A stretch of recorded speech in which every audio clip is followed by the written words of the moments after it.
And we are continuing to read from this book called Keep Calm and Cut Him Off by Bruce Bryans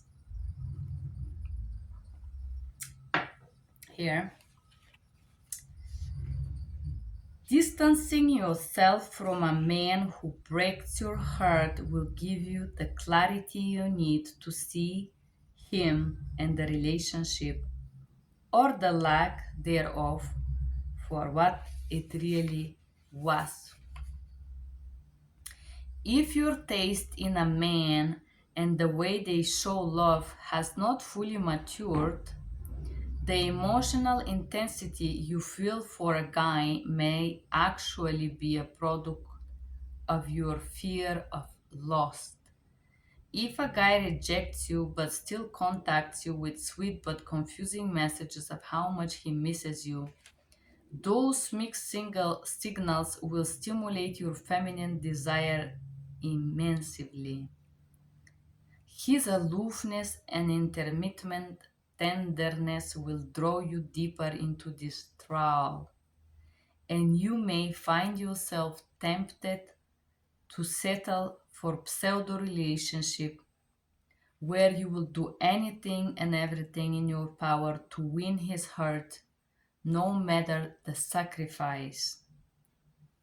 In the game of attention, male aloofness is the best tool a man has in his arsenal to hook you and keep you so emotionally off balance that you can't see him in the relationship for what it is.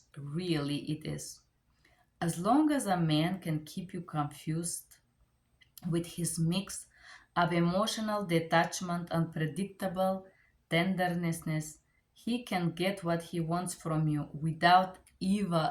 ever, without ever or rarely having to give you what you want.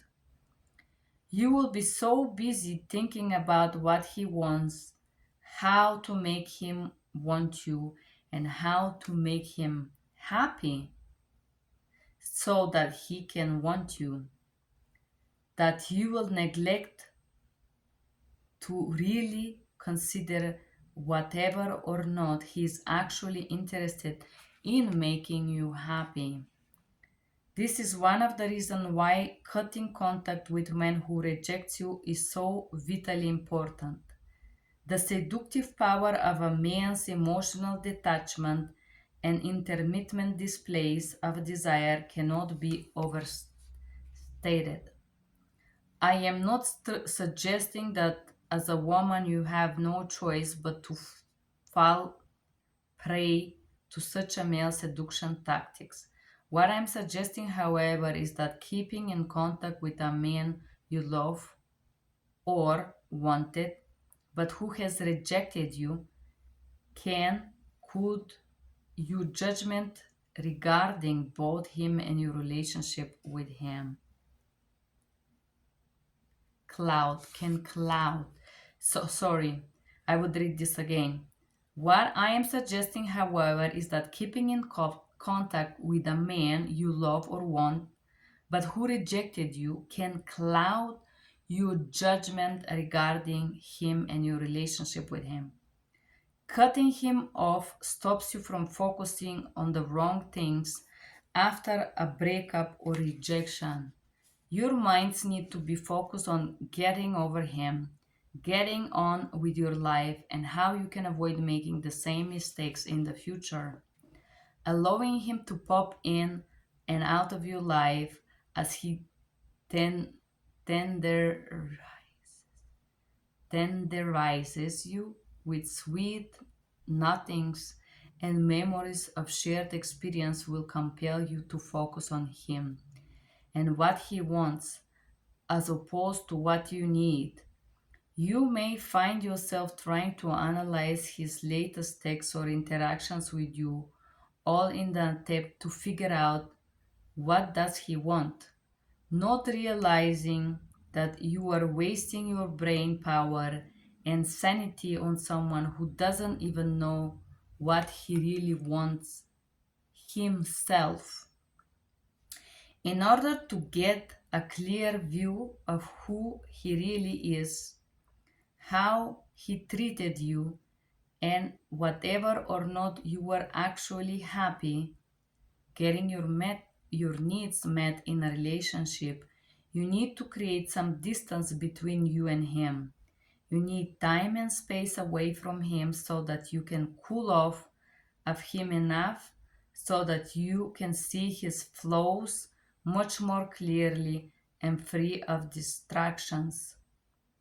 Allowing him to interact with you in the present will actually hamper your ability to do a proper audit of your past interactions with him. Cutting contact, however, will give your emotional desire the time it needs to dampen towards him, which will then allow you to assess the relationship with much greater lucidity. Wow. Um, I think a lot of women that wants to be married, they become a doormats. Doormats to be busy with appeasing, pleasing, contenting the guy, do what he want, um, and fantasizing that you can make a guy happy. You are not in charge of your male happiness. No, you are in charge of your own. And if you want to have a healthy relationship, in my opinion, you need to find a partner who is in charge of his own happiness, who does not need to drag you around because he's insecure and afraid of being lonely. Um, as long as men can keep you confused with emotional detachment and predictable tenderness. The thing is that if a guy do this cold warm game, normally I ask myself, do I want this guy in my life? And the answer is no. If a man do this game is because he's mentally unstable. This is nothing to do with you. You cannot fix that. This is the truth. You can make the guy marry you, yes. But why would you want to hurt yourself for the rest of your life with cold hot games? Because if a man is sad, he can sit and talk to you. I am sad. I am hurt. I'm angry. Yeah, men are not teddy bears that will give you love 24/7, indeed. But out of being a female, you are a wisdom role of inspirer. And you have to understand that your man is not a teddy bear. And if a man is not okay with himself, ain't no your job to fix that. It's not. It's not your business. That's the truth. And the truth is that you must be busy with yourself. And if you allow a guy like this in your life, you should know why. Like why you do this. You don't love yourself. You probably don't respect yourself either. You don't respect your dreams, goals, ambitions. Why would you do this? For what? Uh, and also,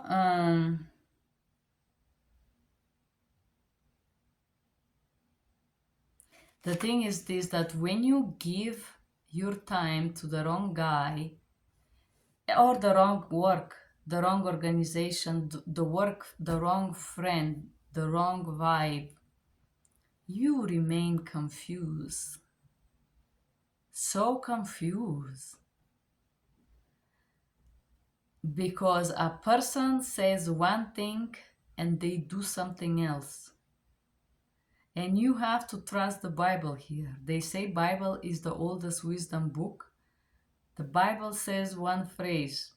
You are going to recognize them by their actions. And if you have hard time to focus on somebody's actions, you can sit down and write them. Good actions, bad actions, actions you like, actions you didn't like, promises he did, he didn't keep. And once you write it down, the truth is gonna hit you like a brick in the head, and you're gonna be like, what a heck I'm doing. There was this person that acts like he belongs where I work out, let's say this, and